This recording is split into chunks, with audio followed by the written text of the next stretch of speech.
So with Father's Day coming up, just like many of you, I find myself thinking about my dad. I had the best dad in the world. I hope you feel that way about yours. This is one of my favorite pictures of my dad. And this is the way he so often was, just full of life and laughter and joy. He was just a social person, loved being around people. And so, one of the greatest legacies for my dad, I think, for literally decades, he was the doorkeeper at his church.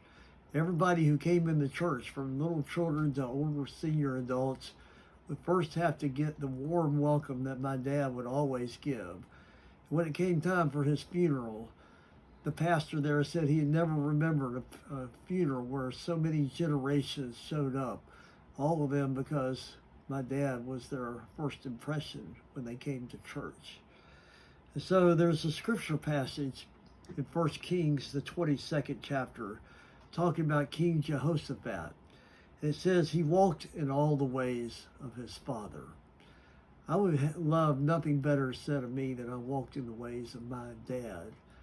And when I shared the funeral of my dad, I told a story.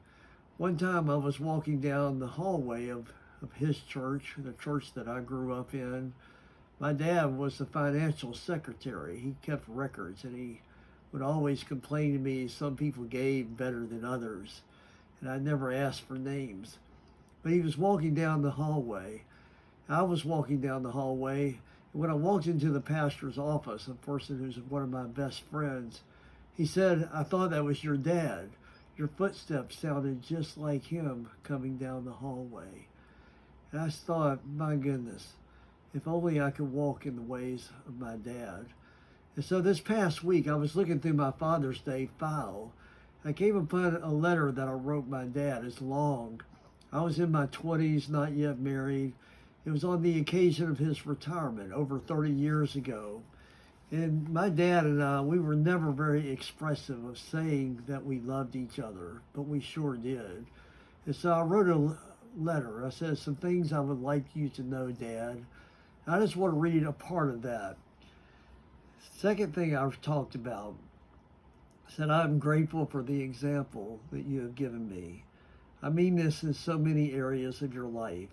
As you have now reached retirement, I think with pride of what an honest and dedicated worker you always are.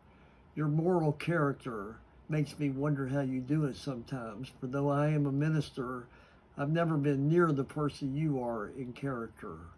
I'll always be thankful that you provided me a Christian example, a Christian home, and that you were a Christian father in the best sense of the word." Then a little bit later on that same idea, I wrote these words. "But I want you to know that one of the finest things I ever saw in you, one of the greatest examples, came in those times when I lived at home and happened to see you praying by your bed at night. That had an effect on me. Trust me. In fact, I'm quite sure my faith in God owes so much to you. I've always been thankful that Jesus referred to God as Father, because Father has always been one of the most warm and loving images I have known, thanks to you. And it is true that if your Father in heaven knows how to give good gifts, if your Father on earth knows how to give good gifts, how much more so your Father in heaven, that I'm in for gifts far beyond my imagination." So happy Father's Day. My greatest joy is 2 daughters, 2 granddaughters, surrounded by girls in my family. It's just a delight, and I hope you know that delight and give thanks for your Father and give thanks for your Father in heaven.